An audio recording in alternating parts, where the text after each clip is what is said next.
Here's the deal. Johnni DiJulius, Athletor Podcast. Thank you so much. It's been too long, kid. It's been too long.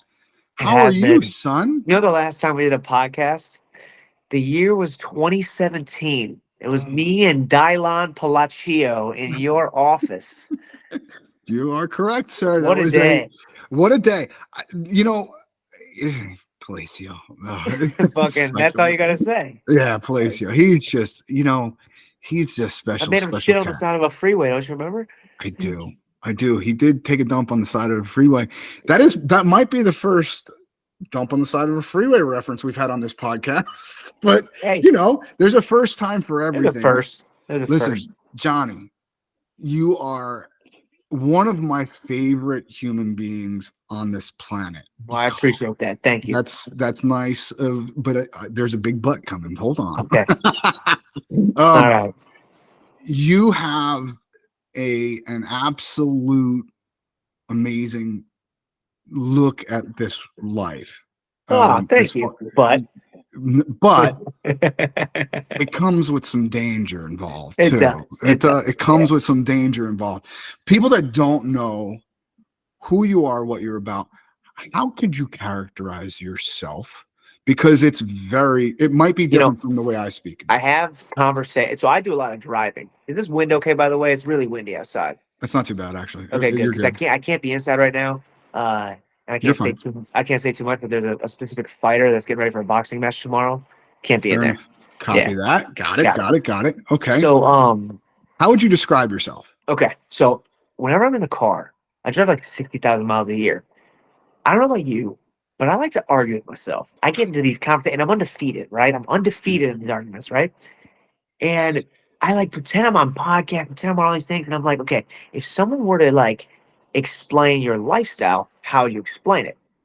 Now, it boils down to, and I saw, I'm paraphrasing somebody saying this, the purpose of life for me, enjoying the passage of time. That's all I want to do, right? Enjoy the passage of time. Now, certain privileges, certain places you're born, etc. Of course, it's easier for certain people than other people. I totally respect that. However, the way I see it is we have air in our lungs, right? And when I wake up and I have consciousness, I can choose to go to the beach. I can choose to climb a mountain. I can choose to get this job. I can do whatever I want. The thing that bothers me is when life, aka society, tries to compartmentalize us into, hey, this is how life needs to be lived. You need to go get this job.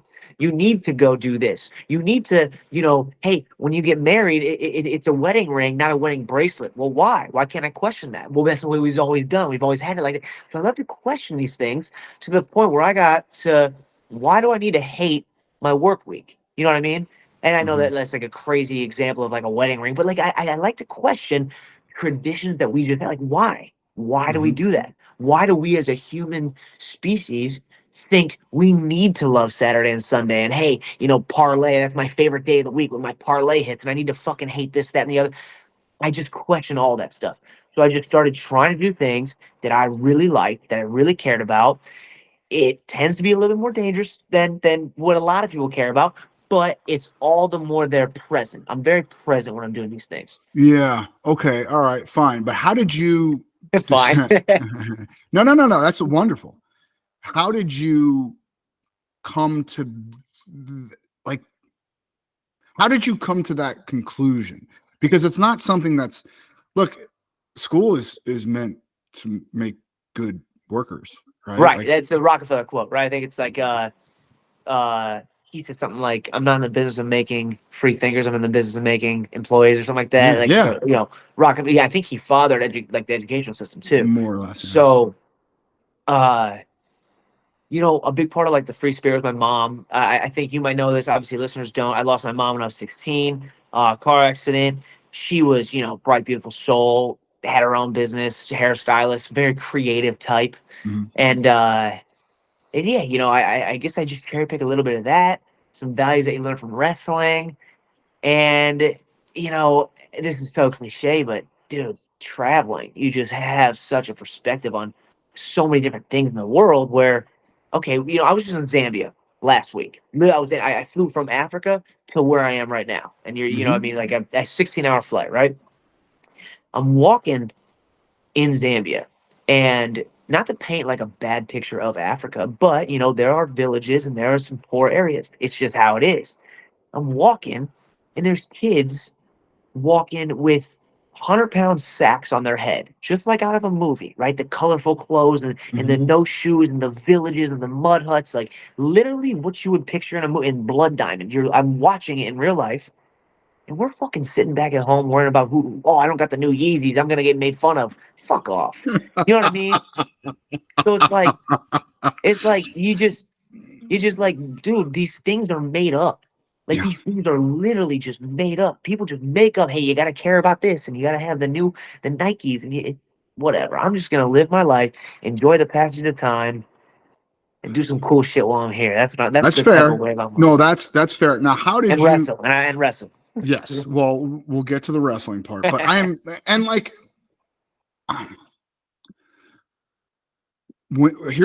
okay. When people meet me, I'm kind of transitioning to a new career, which is awesome. Like I love. Talk to me about it. What are you doing? Well, I'm just doing social media management for a couple different brands, but like very cool. All wrestling based, or are you trying to? No, that's the whole thing.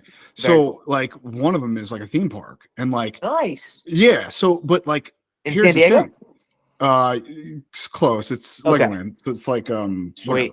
But the point that I'm trying to make though is like the way my ears look and the way that I've gone about beating people up for the last 35 years for a living is one of the more interesting things about me. Johnny, wrestling is one of the least interesting fucking things about you. Let me pause real quick. Okay. Now, social media, we all know there's the old quote, social media is not real life, right? However, I do think it is an echo chamber for what someone wants to present. Sure. Right? Whether it be they're dealing with a loss, they're showing a highlight, they got promoted. They're showing things they want to. So although it doesn't encompass who I am, there is a reason my bio says wrestler before base jumper. Even though it might not be as interesting, I'm a wrestler first always. That's a fact. I love that about you because okay, well, why wrestler first? Great, yeah. Let's get into it, baby. Let's fucking go. I just the cliche things that you learn in wrestling, like, hey, if you work hard, you can accomplish anything. As you know, that's the tip of the iceberg of all the good values. What I take away is identity, sense of self, right? Things like that. What I value, in myself. So when it comes to my identity, what do I value? And are you familiar with the term? And maybe you are, but obviously listeners aren't. Arrival fallacy. So the arrival fallacy is we think if we reach a goal that we will attain everlasting happiness. Like, once I'm a millionaire, boom, that's it. But we all know, like everybody's won, not everybody, but a lot of people listening maybe have won a state title or qualified for the state tournament or something, and they go, that's it? I thought I'd feel different, right? If you're a piece of shit the day before you're a millionaire, guess what you are the day after you're a millionaire? You're still a piece of shit. So it comes down to not the outcome. Not the thing like, you got to put the goal on your mirror in the morning. That stuff is a little outdated to me, right? In terms of like what I want to be, not do, to do checklist, win states, but to be, it's not it's not make $1 million, check. It's be a millionaire. And that's not my goal, but I'm just using it as an example. It's embodying all the attributes that it would be to be a millionaire, to be a state champ, to be a straight A student, whatever it is. And that is qualities that I can actually value that are not superficial. So, in terms of like how I live my life now, there's discipline, even though it looks like I'm having fun all the time. There's patience, even though it looks like I'm always, eager to go do something. There's all these virtues that I learned from wrestling that I try to apply 24/7 to anything I'm doing. You know what I mean? So I'm a wrestler first because how I approach everything is through wrestling. Damn, I'm fucking What would you say are some of the things or traits of Welcome to the being... podcast, Joel. What the fuck? You haven't even talked my ears off. I was gonna tell you to shut up over there. What was some of the what? It's Mike's face on the podcast. It's not. Yeah. It's not about me. What would you say are some of the traits of being a wrestler that kind of translate off the wrestling mat Great for question. you? So I say this in my clinics. I do a lot of clinics. As a lot of people know, I do like 80 clinics a year. I think I do some of the most, maybe not like practices as a coach, because obviously people own clubs, they do more than 80 practices a year, but actually like physically going out, flying and driving to random different clubs, I gotta be in the top 2 or 3. I mean, I don't know. I do a lot. I've probably done as many as 100 as probably as little in the past 5 years as like 60 or 70. Like I'm always in that range. But sure. To your question, I always say this at these clinics. Me and Nathan Tomasello, we wrestled, every day in the room. He was a 25-pounder, I was 33-pounder. We were there for 3 years, 4 years together, overlapping, minus the red shirt year, right? And every day, if he was on his game, he'd probably get me, right? But if I was feeling it, you know what? Maybe I get him today. And it's very easy, right, to take practice home with you. We oftentimes take outcomes home with us. If I get rejected by a girl, I'm undesirable. We take the outcome of the rejection home. I take practice home with me. Maybe you get fired. Something stupid happens. You take the outcome home with you. Lou Roselli said one day, he said, it's not the outcome that's your identity. You leave practice at practice. Okay, let's unveil that a little bit. Let's peel that back. What actually goes home with you? What actually becomes part of your identity? For me, if me and Nate wrestled at practice and, I shot off the whistle and I took him down, he escapes. And for the next 3-minute block, I thumb block, I back up, I do the whole, I got to tie my shoe, I'm getting kind of tired thing, right? And I win 2-1. Does the win go home with me because I feel sick? No.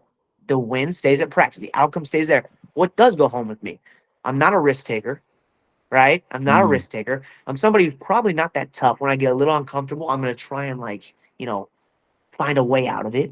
Mm-hmm. All these things go home with me, So that's kind of how I see like identity. It's what you do leading up to the outcome as opposed to what actually the outcome, how it ends up. All right. So then how then do you explain to young athletes, because there has to be some type of checks and balances. Now I am 100% on board with progress and effort. Like that's all I judge on. Progress, effort. Yeah, but people take that the wrong way, because I'm with you. I agree with you. But there's some douchebag fucking junior high coach out there that's going to say, oh, no, man, that's victim mentality, ribbon culture. It's like, that's not what we're talking about. It's completely different, and you're not listening. You know what I mean? But go ahead. Sorry. No. You're right. But there does have to be a set of checks and balances. So how do you, or how have you in the past, dealt with like, okay, I do need, like, if I want to be successful in this endeavor of wrestling or this endeavor of whatever, life, whatever. Yeah, I got it. Yeah. How do I judge myself? What bars am I setting for myself? Of course, results are a very good benchmark, right? This is going to be corny and cliche, but actually committing to the effort of trying, I think is harder to measure, right? But way more. These guys are in the mirror fucking with me. I'm sorry. It's my fucker.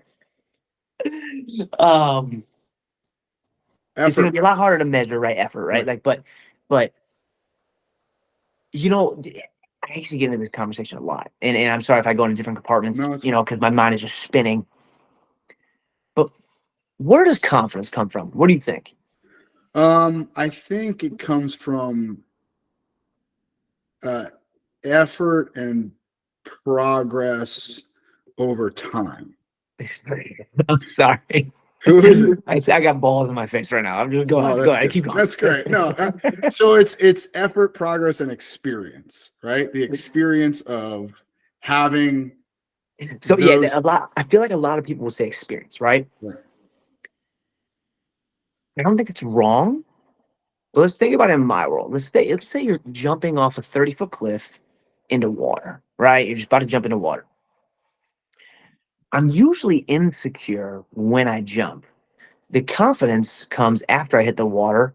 I open my eyes. I go, I'm going to do that again. So in a way, confidence is the reward you get from effort, right? So a lot of times we're in wrestling and you'll hear these kids, especially young kids, they'll be like, oh yeah, I've been working on this new high C. I'm really good at a head inside single leg, but I just haven't really hit in a match yet. Oh, why not? I'm just not confident at it yet. Well, when are you going to be confident? Is it just a waiting game? No, you get confident by trying it, right? So confidence is the reward you get from effort.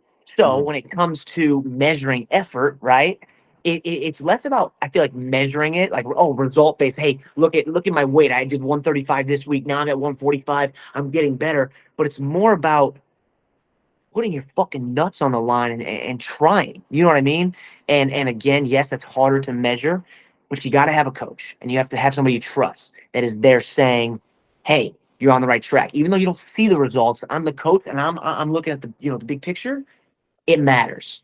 It matters. So I think having a coach is probably the most important thing any athlete can have, no matter how good you are. I don't care if you won the Olympics 14 times. You need somebody to keep the hammer on you. It's just important, and yes, your coach is right. He says, lay on your back and get pinned. You say, okay. I mean, fucking, that's how it is, Yeah. Hey, Johnny, how did you... Jake Jaggers are going to chime in and say that's not how Johnny was. Jaggers, we had him on too, man. He's such an interesting cat too. Johnny, how did you get into this craziness in your life? Like, how did you get into base jumping and jumping out of airplanes, and how did you get into this? Head first. Yeah, but like, I don't know. So I was, I never drank before in my life. I'm 31, never had a sip of alcohol, never smoked. Always been, I guess you could say, like, reckless, but I don't want to give base that stigma, although it looks like it. Totally get it. It looks reckless. But I've always had this, like, I love being in the moment type, I don't want to say pleasure seeking because that's a poor term. Pleasure seeking would be like more like partying in my eyes, Experiential seeking is more so what I've always liked. I was 18. My dad said, hey, what do you want to do? You're 18. You're obviously not going to go out. You don't really party, We can't really gamble. I would love to gamble, but we can't really gamble. There's no, reservation casinos around here. Well, what do you want to do for your 18th birthday? Well, I said, Mom skydived when she was, I think, in her 30s. Why don't we just go skydiving? I'll go tandem. Boom, I go tandem. I loved it. It was a blast. I go again like a month later. A year later, I do another tandem, and someone comes up to me and says, hey, you're wasting your money doing these tandem skydives. It's only a 25 jump course. It costs the same as a tandem. Why don't you take the course and go alone? I said, okay. So I start going alone. They kind of hold you, keep you stable. Slowly they back away. You start learning how to fly your body, and all of a sudden you're skydiving completely alone. You have your A license after 25 jumps. And you've been skydiving twice, right? You've been once with Kyle. How offended were you when I didn't go? I don't want to talk about it. I almost fucking canceled this interview.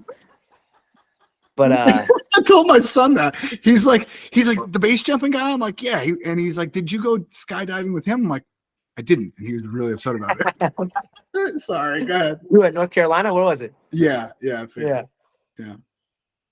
So, but yeah, but that's how you got into it. But snowballed, right? And so yeah, sorry. It snowballed. The base jumping snowballed into. I'm sorry, skydiving snowballed into. Hey, you got a couple hundred jumps now. Why don't you try a bridge, a base jump? Now, for the people listening that don't know, a skydive is out of a plane. It's 13,000 feet. It looks scary. Height is very dramatic. Height is often associated with risk and danger. It's a lot safer. You have a lot of time, right? You have a lot of time. Base is a lot more gnarly. You jump off of a fixed object. You're only a few hundred feet above the ground. There's no time for a reserve parachute. In a skydive, you're jumping into a big open football field sized landing area. Everybody has landing patterns. They have to follow these rules and regulations. We're all landing the same direction into the wind. Base jumping, There's power lines. There's police officers, maybe, I don't know. There's fence posts. There's trees. There's wind coming off and down the alleys, going cross directions. It's gnarliness, right? It's completely different than skydiving, even though it looks the same. It's freestyle and folk style. It's different. It's just different. And people from far away, they look at it and say, "Oh, you had no free fall time." And it's like, no, that's actually way worse, Yeah, So Johnny, it kind of snowballs into that. I guess if you say so. Well, here, let me put it this way. Say there's a little Sarah. Okay, little Sarah graduates college. She's 22. And she says to herself, you know what? I love yoga. I love it. I want to own my own yoga studio one day. I want to teach it one day. I want to have content. I love yoga, right? But little Sarah had to get through college to please her family. Her dad wanted her to go to the school her whole life, da-da-da. So she goes and gets a communications degree. Well, that leads to little Sarah getting, a decent little job offer right outside of school.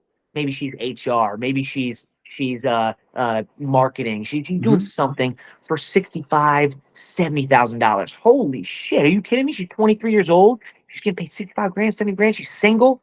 Why wouldn't she take it? So what does she say? I'm gonna put my yoga stuff off for 3 years. I'm gonna save up, right? And all of a sudden, in 3 years, what am I going to do? I'm going to quit my job. I'm going to open the studio, and I'm going to live happily ever after. Well, we all know what happens. Usually, you get into a rent that sustains your $70,000, $65,000 a year salary. You drive a car that is congruent with that salary. You have friends and circles of friends who go on certain trips into certain restaurants, into certain bars with that salary that you're used to having. So now, it's 3 years later, you realize, hey, I don't really love my job. I really have a passion for yoga, but I'm going to take a pay cut if I do this, right? So the what ifs happen. What if I can't make rent?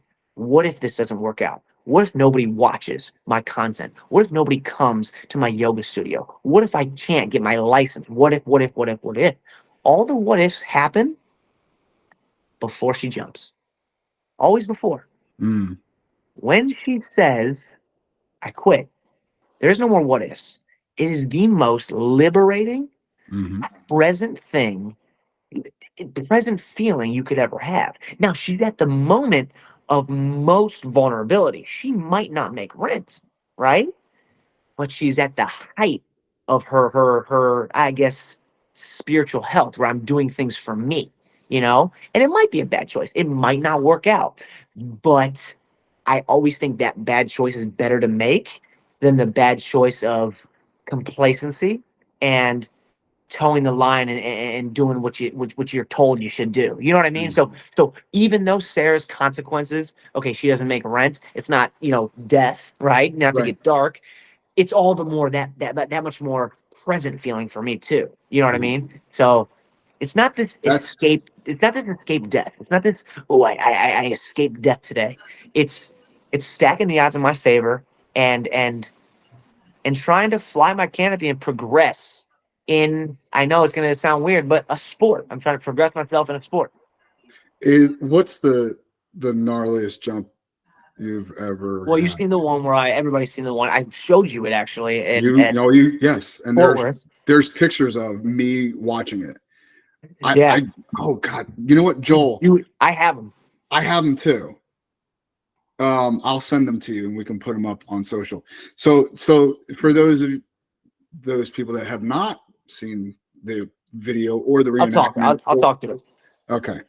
The biggest, thing that outside viewers watch a base jump, they go, "Oh, did it open?" Fortunately, knock on wood, gear is designed to work. It usually, I'm not gonna say usually because it sounds like I'm being like, cryptic. Gear opens, right? So it's less about, is the parachute going to open? Ooh, he got close to the ground. That's really not what we think about. It's more so after it opens, where am I? Wind. Canopies like to open into the wind based on, body position, based on how the engineering of the canopy and the cells are set up. And when you open left or right 90 degrees, that could be a bad day if there's some stuff there, if you're in a city center. For me, I was on a cliff and I had a 180-degree opening, which means I jumped. My body position was dog shit, had a 180-degree opening.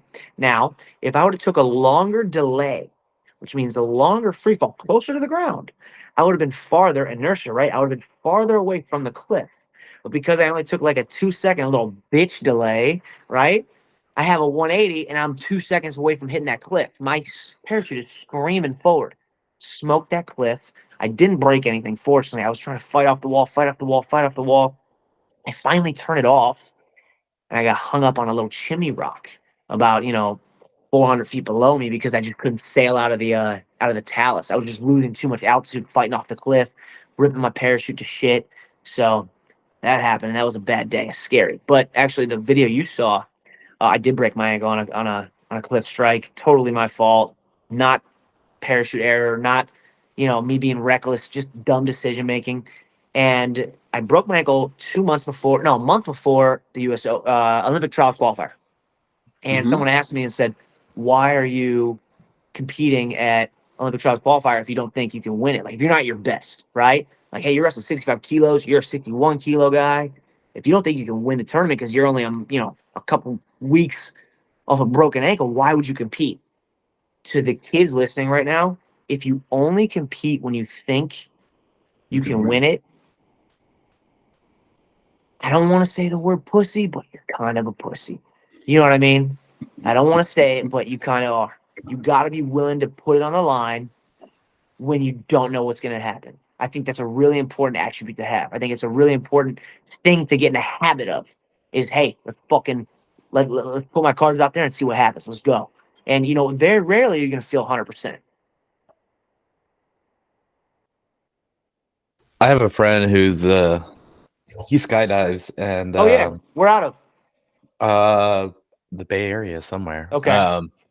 And he said, I've asked him, or somebody's asked him, like, hey, why do you skydive? And he goes, if I could explain it, I wouldn't have to do it. It's not like a roller coaster. People are like, oh, it's like the best roller coaster ever. No, roller coasters are great. I went to Disney World last year. It was a blast, right? It's nothing like that. It is blissful. It's actually peaceful. I disagree completely. It's your first time. It's a little bit gnarlier when it's your first time. There's like a lot going on. You're on some dude's lap. Like, I get it, Yeah, that was a little bit odd. Yeah, sorry, I'm filibustering right now. I just get fired up by this stuff. Yeah. Okay. All right. So, what do you like? What do you do next? Like, where does this end? Like, of the things that it's not about, like, Icarus flying closer to the sun. That's not really what I want you to look at it like. I don't know. I see know. a squirrel suit in your future, and I don't know if I like that, dude. Those things are crazy. I'm not gonna proximity fly. Like, I would do a base jump in a wingsuit and fly away from the cliff.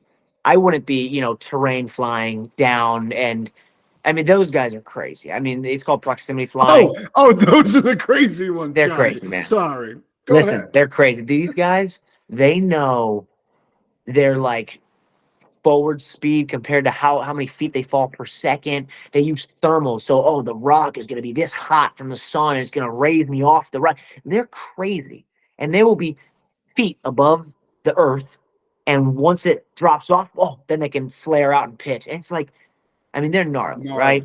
So it's not about, that's not even the thing that I love. I love base jumping. You know what I love more than that? Not as much as wrestling, but you know what I love more than just the adventure experience? I love traveling. Like, I went to Zambia, Zimbabwe, and Botswana last week. I didn't bring my parachute at all. I was just traveling. I was being in. Ask my the missed flight, love it. Airport food, give me Annie Ann's every day. I love traveling. Just traveling is the best. We got a flat tire on the fucking road. We got to figure this out now. I can't understand this fucking dude in Italy. I have no idea what he's saying. Let's figure it. It's the best feeling in the world. It's no tomorrow to a T. I'm right here, right now. I'm figuring it out. I'm living, right? I'm in a grocery store. I can't read the labels. They got off-brand Coca-Cola. Let's figure it out. My favorite thing in the world. I have a blast doing it. That's better than base jumping, hands down, any day of the week. Well, okay. I have people. But you just see the world a lot more unique when you're at altitude. I will say that. That's fair. No, that's fair. there are people in my life, mostly family members, not people that I've chosen to deal with. Yeah, you know, but there are like family members in my life that would choose things. Well, no, things. Yeah, they would choose, like, so for an example, I gifted them a vacation once, and they told me that they had to put a pool in the backyard, and so they couldn't go on vacation with my family. Well, you know, some things make other people happier than others, but that's for fair. me, yeah. For me, yeah, but without being preachy. Okay, because I do come off like that. No, I do too, dude. I'm like, why would you? Okay, I do too. So how do we convey to these people that you're kind of missing out? You're kind of missing the picture here. I think the best question to ask, especially a young wrestler, if you could never get another medal again, would you still wrestle? And if they say no, I would say don't wrestle. Yeah. You know, I would say don't wrestle. And to me, the accolades are the same in life as it is in wrestling. If I could never come in first and get my hand raised again, would I still wrestle? You know what? I would, because I actually like seeing if I could do cool moves. I like that. Yeah. I like the things it teaches me. I like doing it. I like exhausting myself, seeing if I can puzzle solve out of the position. That's a fun sport. I love doing that, and it teaches me and gives me and offers me a lot. I learn a lot about myself. Sure. So in the real world, you know, if I didn't make a single dollar, would I still do it? Well, guess what? Those same people, they go golfing and they don't get paid for it. They don't have things for it. It's the experience that they love. Now, there's things that are tied to golfing, like good golf clubs, and I get it, right? I get it. But I do think if they detach themselves from those superficial things, they would see a lot more. They would see the other side of the world a little bit, and maybe it wouldn't be as much as me and you might see it, but I don't know. I have a hard time relating to those people, to be honest. I have a hard time relating to people that only talk about the 3 big healths, actually. I think there's a 4th, and nobody talks about it. You think about mental health. Hey, you got to make sure, you know, your stress levels, anxious, your mental fortitude, you know, whatever. Boom, be mentally tough, right? Number 2, people talk about physical health, right? You want to be strong. Then they talk about nutrition. Hey, you want to eat well. Those are the big 3 people talk about. Nobody talks about your spiritual health. Nobody ever talks about that. Like, hey, go do something for your fucking soul. Go book a last-second trip. You probably shouldn't do it. It's probably irresponsible. And fucking go to Florida and go lay on the beach and enjoy yourself, right? Nobody talks about that. Now, is it irresponsible at times? Yes. But more people are more practical than they are a little bit spontaneous, right? And if I'm too extreme this way, I just want to pull you a little bit. I just want to pull you a little bit towards my side, right? I think that people should feed their soul a little bit in terms of being of wellness. You know what I mean? Wellness is important. Feed your soul. Johnny, Talk to me, kid. The amount of times I have looked at somebody next to me and go, "You don't want to tell this fucking story? You don't want to tell this story? Come on. This is why we're here, right?" What? Like, yeah, probably irresponsible, but you don't want to tell that story to your kids? Okay. Oh, cool. yeah, exactly. Right? Like I do things just for the story. Like there are so many things in my life that I have done simply to tell a story on a podcast. Like literally so many times. And then I talk to people and I guess you're right. I just can't relate to them. Yeah, it's hard to relate. Also, you know, I will quote my good friend. He's a rapper. His name's Kill Jasper. I was talking to him one time, and I was talking about one of my friends. Like, hey, they think that money is gonna solve everything. They're gonna be happy and da da da da da. And he looked at me and said, "Hey, don't cheat them out their growth." And when he said that, I was like, "Damn." He's 21 years old, 22 years old. Don't cheat them out their growth. And now I just kind of like sit back. I don't need to be preachy. And even though I'm coming off preachy right now, I'm just like, no, you know what? I don't think you are. I don't got to cheat people out their growth. I can just let them grow. They'll figure it out. Experiences, they'll figure it out. Yeah. Yeah, it's tough though, right? Because It's tough. here's what it is for me. It's more, again, the people that I surround myself with generally are not like that, right? Right. It's more like people in my family and people that I've kind of been shackled with, for lack of a better term. And I love them. I love those people in my life. I'm the same way. But it's I look at them and I almost feel bad for them. How often do you go back to Jersey? Not much at all. So back home friends is where I get it the most.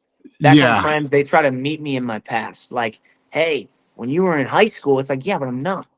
You have had, a lot of these people in Jersey and Ohio, no fault of their own. Maybe they have certain struggles. Maybe they got pregnant young. I have no idea. Whatever it is, they've lived the same chapter since 21 years old. Oof.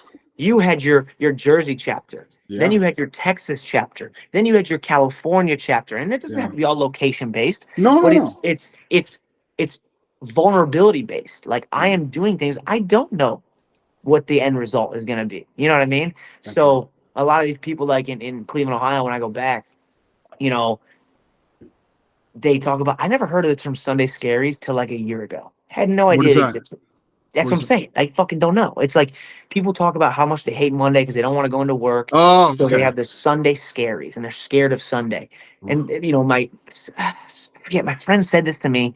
They're like, "Oh yeah, I got the Sunday Scaries. I don't want to go." I was like, well, I don't know what that is. I've never heard of that. And they explained it to me, and I know the whole like Monday sucks, like funny little hashtag, but supposed to. Just like, dude, that's another thing. Why? Question. Why? Why does it suck? Why Mondays is my absolute favorite day of the week. And I'm not kidding. Like I'm not just trying to be like take the juxtaposition. I know. Here's the thing.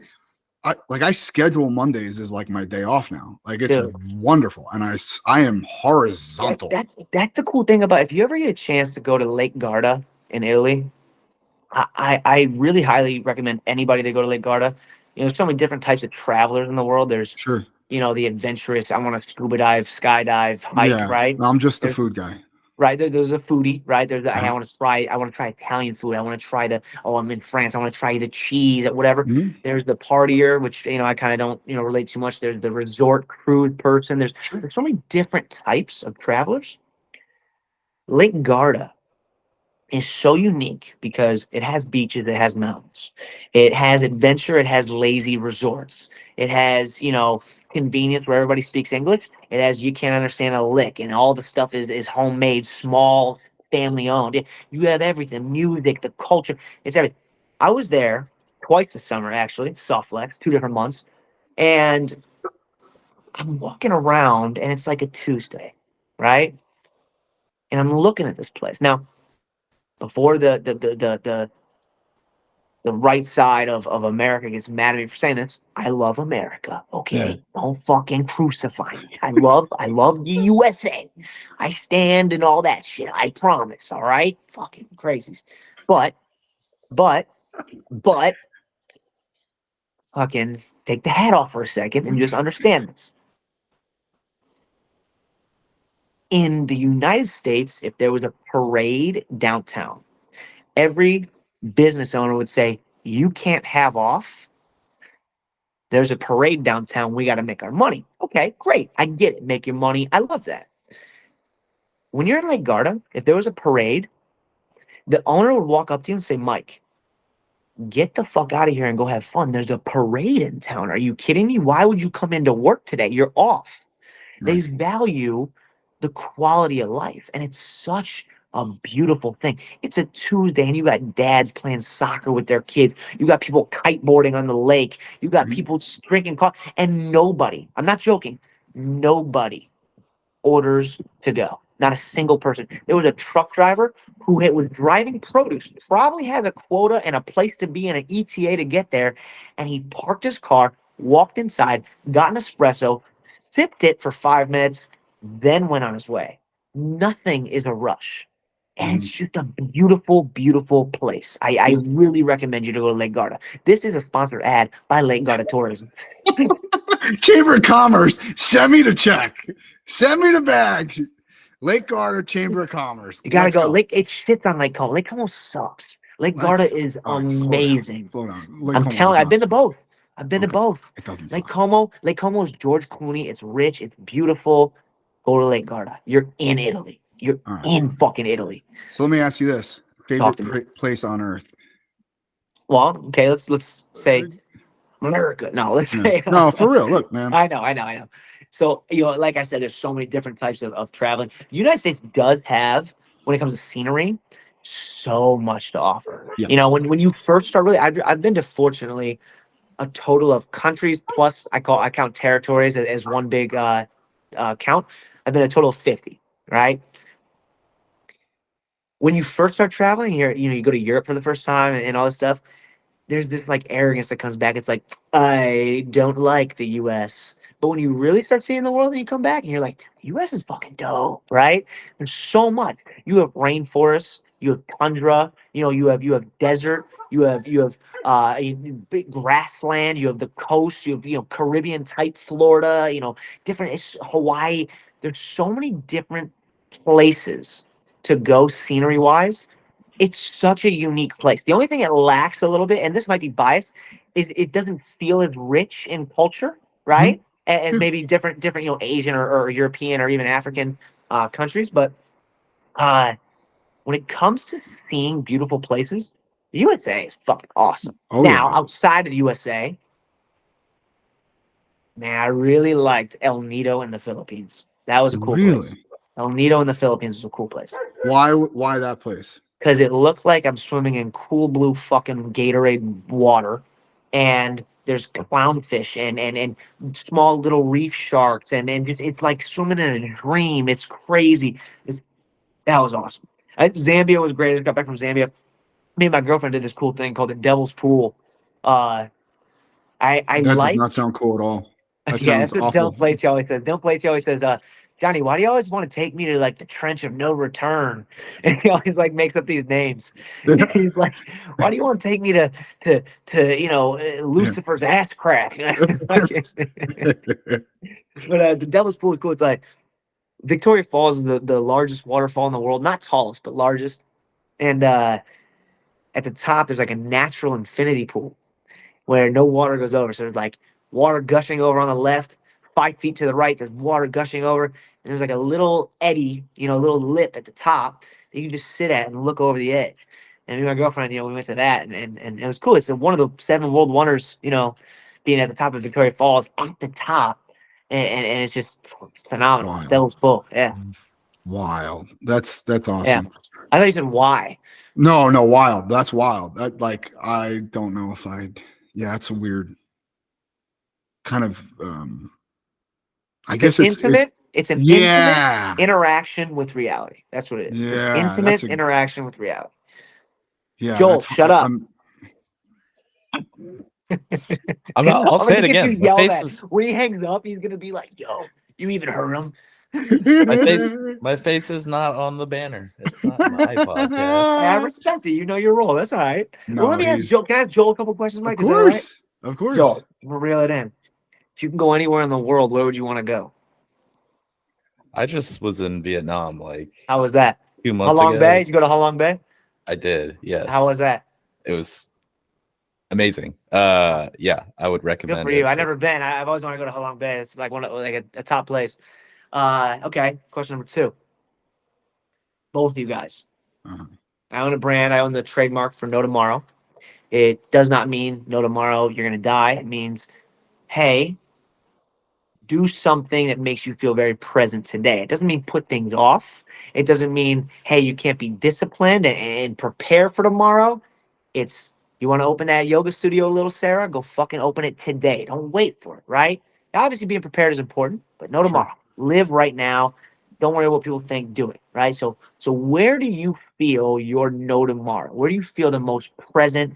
Your soul is on fire. I love what I'm doing. Is it wrestling? Is it talking, interviewing people? Is it coaching? Talk to me. Joel, you want to go first? No, your face is on the banner.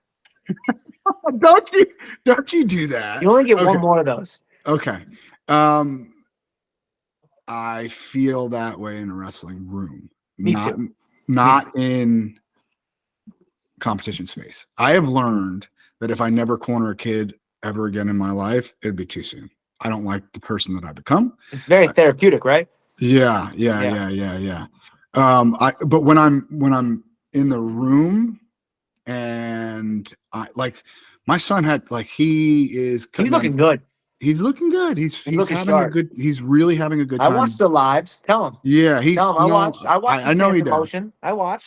So yesterday, this weekend will be his first time down at 32. And he's a little bit over. So he had to grab me after practice. And just him grabbing me and like, all right, it's time to drill. I wasn't planning on drilling, but it is time to drill. Right now, I have to get up and I have to drill. I couldn't imagine having a son do that. That's pretty cool. It's so dope. It's it's dope because he gets it. He gets it. What I do. He loves what I do. Like he loves the whole thing.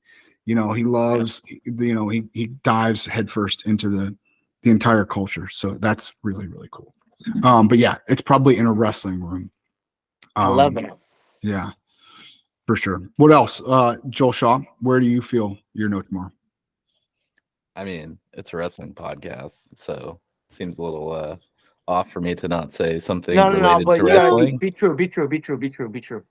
I would say that there's a few things that I'm really passionate about. I think the process of running a wrestling program is very interesting to me. Like the administrative side, like the schedules and the coaches meetings and all that stuff. I mean, I don't love running a meeting, nor do I love specifically sending emails to lots of people. But I think getting things to run smoothly and making efficiency, making things on time, easy, so that when the time comes to compete, you're not worried about, did I send this email or do I have the right equipment? Ducks in a row. Everything is set up. So yeah, I think that's definitely one of the things I'm super passionate about. I find that so amazing. Like my dad, like that. Now, he's not a wrestling coach, but he feels so alive when he's doing business. And for me, that's like kill myself, right? But it's so cool to me that people do that. It's like, hey, I love this. I am at my office. I'm at my desk all day, and maybe that's not you at your desk, but just in general, like the I call them secretarial skills. Like I just don't have them, right? And people that are good at that like enjoy, like my girlfriend, she loves Microsoft Excel, like loves it, like gets excited for it. And I'm like, are you Dexter? Are you gonna kill me? Are you a serial killer? Like, what is wrong with you? It's so cool to me that people can just like grow up in this life, look at the same things, and think totally different. How cool is that? It's awesome. It is. Fucking cool. All right, we got to knock out some quick questions for you, and then we'll get you on the way. All right, now. These guys can stop fucking with me in the mirror. Hey, best wrestling shoe of all time. This gives me a lot of gear, Mike. They give me so much gear. So, Jesse, if you're listening, Jesse, this is historically before Rudis existed, okay? I wrestled with these in college. I love OG Colots. I'm sorry. Whoa, love OG Colots. First time we ever got Colots. Do you know I got a pair stolen? I wrestled with the Speeds my junior year. Fucking whooped some Joe Colon, third in the world, some Cody Brewers, blah, blah, blah. Whooped them up in those Speeds. What I do with the OGs? Man, we're getting that boy from Iowa. CC, get him out of here. Okay. Who is on? Fucking tag them in the I'm just kidding. No, don't do that. Don't do that. We start. Be nice. Will you please, Johnny? All right. Tomorrow, baby. All right. Here's the deal. Who's on the Mount Rushmore of wrestling? Of goats? Are we talking collegiate? Are we talking It's your mountain. You do with it what you will. So what I'm gonna do is I'm going to combine careers. I'm going to say your entire body of work, even though it's different sports, through college and continuing to wrestle afterwards. I'm going to say that. I'm going to put the first two up there. Okay. As John Smith and Jordan Burroughs. Got it. Also awesome. Okay, so JB and John W. You got two more. I feel like my knee-jerk reaction is Kale. Okay. Because of college. However, kind of sounds only one Olympic title, right? Like it's like, you know, it's yeah, Kale. I mean, he deserved it. He had right, like dude, I mean, you go like 159 or whatever it is, like 159. You didn't have one goofy you day. have one bad, like you know, You didn't have like and Daniel Cormier, PS, like you didn't have one bad day. John Trench, yeah, Johnny Trench, yeah, like Virtus. Did he wrestle Virtus? Yeah, I'm not sure. Yeah, finals. Yeah, after Mitch Clark. He would have had Mitch though. He would have had Mitch if he didn't redshirt his freshman year. And Mitch Clark was that? Nah, because Mitch is going here, baby. Okay, we'll go JB, John W, Kale. John W, Kale. I mean, these are all going to be the same as what you've heard. But that's all right. It's just reaffirming. Yeah.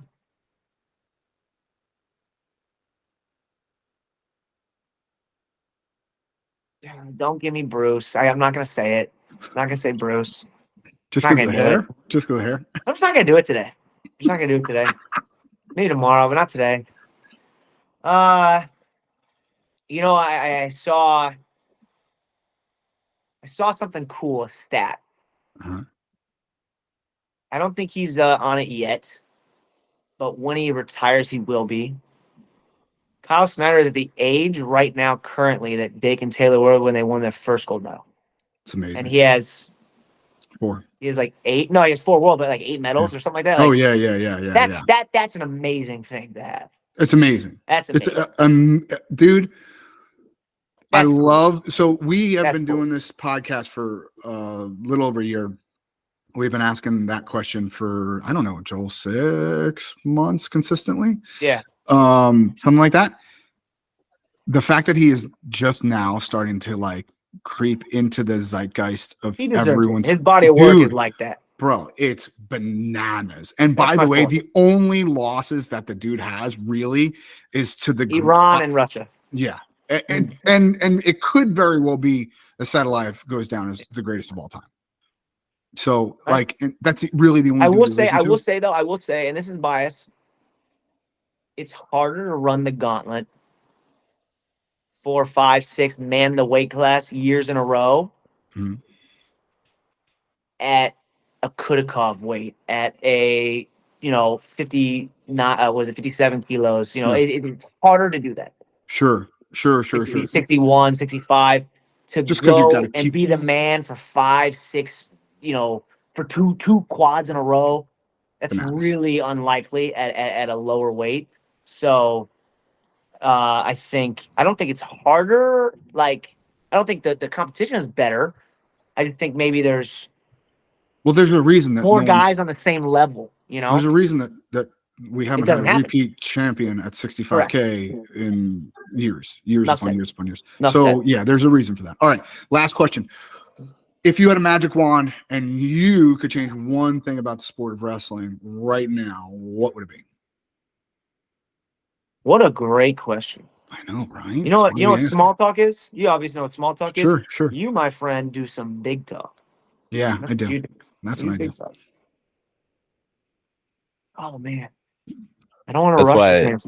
That's why his face is on the poster. His face is on the podcast. Yeah, your face ain't fucking on it. Shut up. Asshole.